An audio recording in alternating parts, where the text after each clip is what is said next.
To get back to suffering and despair, sometimes it seems that some people seem to have a much heavier load than others. Do these people not feel after a while, can I still continue to take meaning? You wouldn't believe it.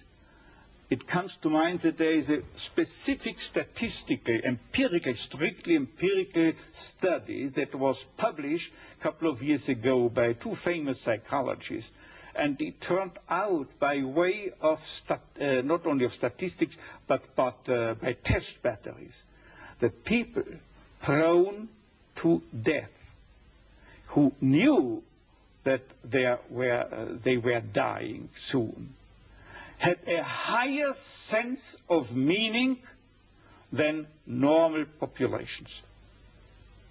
And if I tell you the story that the dean of the School of Nursing at the University of Texas, in the Texas Medical Center in Houston, a famous center, she wrote me of a case of a young girl, very young girl, about 17 years of age or so, who was paralyzed totally, also up to her neck, and could only, by use of a mouth stick, type letters. And Dean Stark, that nurse, told me within 3 lines, I remember this letter, she told me that that girl is reading newspapers day by day, watching television, and as soon as she comes across an individual in a tragic life situation, she types with the mouth stick on the typewriter letters offering them consolation and comfort. And she has some credibility, believe me. And she, the Dean Stark, says she's full of confidence. She has a strong sense of abundant meaning in her life, while others who cannot see meaning under the best conceivable of conditions take their lives because they are frustrated. They are caught in an existential vacuum, in a sense of meaninglessness and emptiness. I have described it in a book of mine as soon as in '55. Since that time, it has ever more been increasing worldwide. You find you are facing it not only in Western countries, you are facing it in the so-called third world, you are facing it in communist states, and communist psychiatrists also describe it in their literature. What Frankl tells us about this existential frustration is also observable in the communist countries. So are you saying that in order to find meaning, it is necessary to experience suffering? I wouldn't say it is necessary to experience suffering. What I say is just that meaning can be found under each and every condition in life, even under the worst conceivable conditions, provided that it is a situation you cannot change. Remember, I said this explicitly. That means provided that the cause of your suffering cannot be removed. If you can remove the cause of a suffering, say in case of a cancer, by surgery, you have to undergo surgery. If you are suffering from a severe compulsive obsessive neurosis, you have to seek psychotherapeutic help.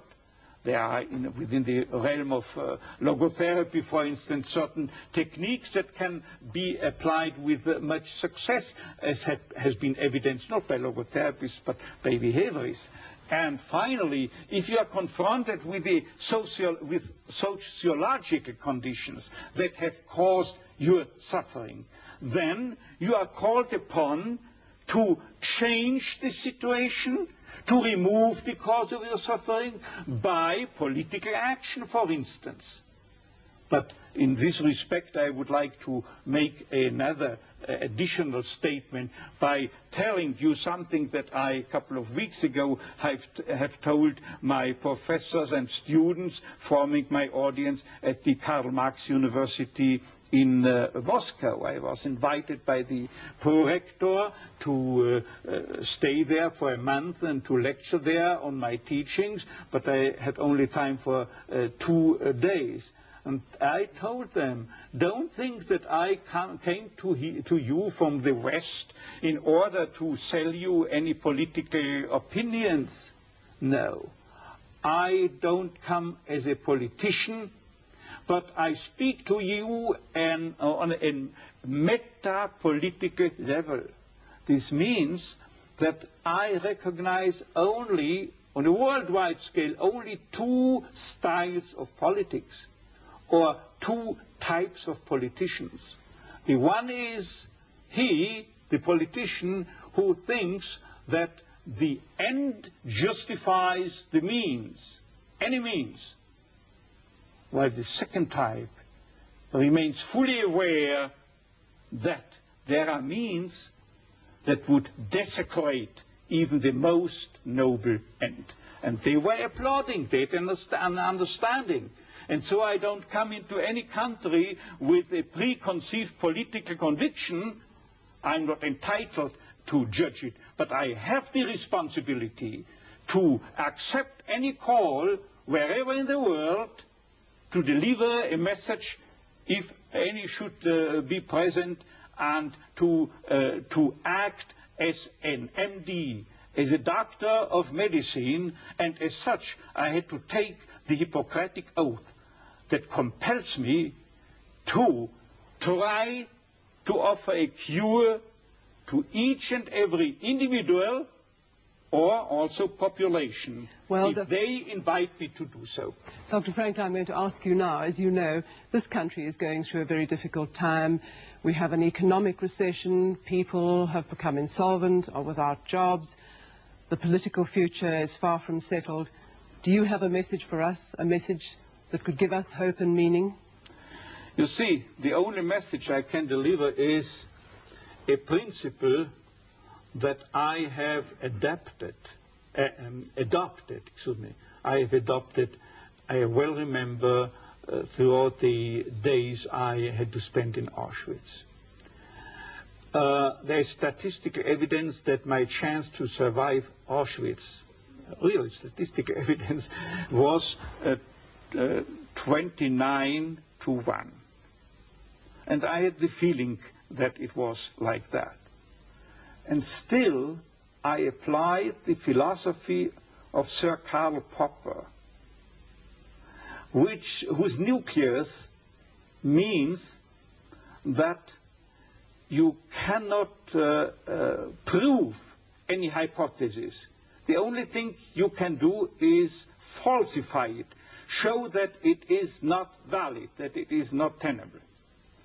And without knowing his philosophy, I only met him the first time a couple of years ago, I applied this theory inasmuch as I told myself, Victor, the chances are very, very low and small.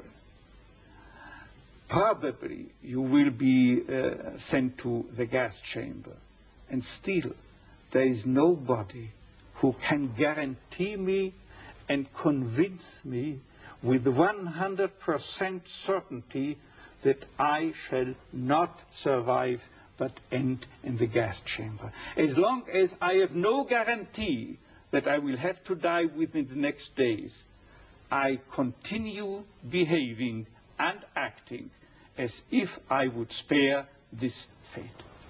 Dr. Frankl, thank you.